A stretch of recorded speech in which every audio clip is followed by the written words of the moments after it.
ನಾಗಮಂಗಲ ರ್ಯಾಲಿಗೆ ಗೈರಾದ ಚಲುವರಾಯಸ್ವಾಮಿಗೆ ದೇವೇಗೌಡರು ಟಾಂಗ್ ಕೊಟ್ಟಿದ್ದಾರೆ. ನಮ್ಮಿಂದ ಗೆದ್ದ ಕೆಲವರು ಇವತ್ತಿನ ಸಮಾವೇಶಕ್ಕೆ ಬರಲಿಲ್ಲ ಅಂತ ದೇವೇಗೌಡರು ಹೇಳಿದ್ದಾರೆ.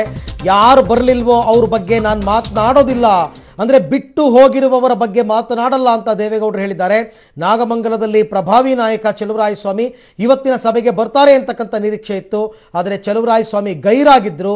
ಅವರನ್ನು ಉದ್ದೇಶಿಸಿ ದೇವೇಗೌಡರು ಅವರ ಹೆಸರನ್ನು ಹೇಳದೆ ಮಾರ್ಮಿಕವಾಗಿ ಅವರಿಗೆ ಟಾಂಗ್ ಕೊಟ್ಟಿದ್ದಾರೆ. ಕ್ಷೇತ್ರದಲ್ಲಿ ಸ್ವಲ್ಪ ಮಟ್ಟಿಗೆ ರಾಜಕೀಯ ವ್ಯವಸ್ಥೆ ಮಾರ್ಪಾಡಾಗಿದೆ. ನಮ್ಮ ಜೊತೆಲೇ ಬೆಳೆದಂಥ ಒಬ್ಬ ಮುಖಂಡರು ನಮ್ಮನ್ನು ಬಿಟ್ಟು ಬೇರೆ ಕಡೆ ಇದ್ದಾರೆ. ಅವರ ಹೆಸರನ್ನು ನಾನು ವಿಚಾರ ಕೂಡ ಮಾಡೋಲ್ಲ.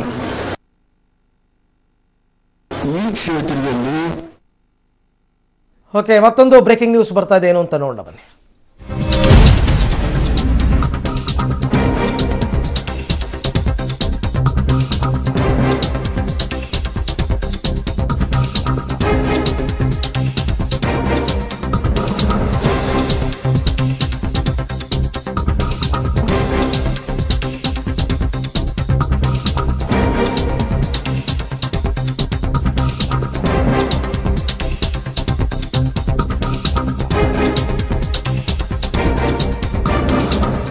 ಓಕೆ, ಮಂಡ್ಯ ರಾಜಕೀಯದಲ್ಲಿ ಮತ್ತೊಂದು ತಿರುವಾಗಿದೆ. ಇವತ್ತು ಚಲುವರಾಯಸ್ವಾಮಿಗೆ ಬಹಿರಂಗ ಕ್ಷಮೆ ಕೇಳಿದ್ದಾರೆ ಜಿಲ್ಲಾ ಉಸ್ತುವಾರಿ ಸಚಿವ ಪುಟ್ಟರಾಜು ಅವರು.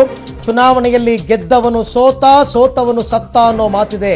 ಈ ಹಿಂದೆ ಯಾವುದೋ ಸಮಯದಲ್ಲಿ ಈ ಒಂದು ಮಾತನ್ನು ನಾನು ಹೇಳಿದ್ದೆ, ಅದರಿಂದ ಅವರಿಗೆ ನೋವಾಗಿದ್ರೆ ಕ್ಷಮೆ ಕೇಳ್ತೀನಿ ಅಂತ ಬಹಿರಂಗವಾಗಿ ಮಾಜಿ ಪ್ರಧಾನಿ ದೇವೇಗೌಡ, ಮಾಜಿ ಮುಖ್ಯಮಂತ್ರಿ ಸಿದ್ದರಾಮಯ್ಯ ಎದುರು ಕ್ಷಮೆಯನ್ನ ಕೇಳಿದ್ರು ಸಚಿವ ಪುಟ್ಟರಾಜು.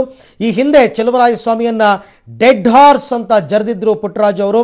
ಭಾಷಣವನ್ನು ಮುಗಿಸಿ ಬರ್ತಾ ಇದ್ದಂತೆ ಸಚಿವ ಪುಟ್ಟರಾಜು ಬೆನ್ನು ತಟ್ಟಿದ್ರು ಮಾಜಿ ಮುಖ್ಯಮಂತ್ರಿ ಸಿದ್ದರಾಮಯ್ಯನವರು.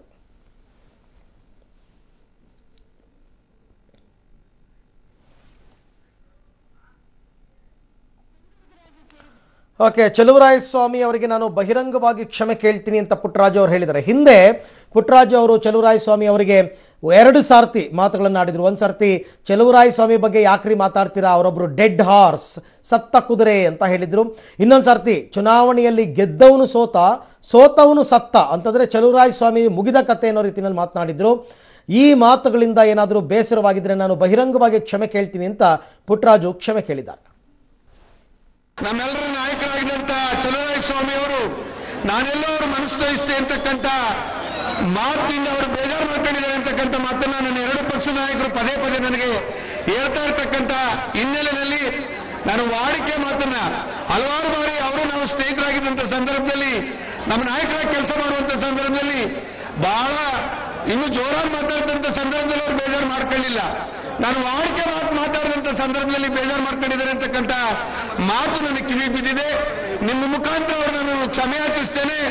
ಇವತ್ತು ಚುನಾವಣಾ ಸಂದರ್ಭದಲ್ಲಿ ಒಂದು ವಾಡಿಕೆ ಮಾತಿದೆ, ಗೆದ್ದನ್ ಸೋತ, ಸೋತನ್ ಸತ್ತ ಅಂತಕ್ಕಂಥದ್ದು.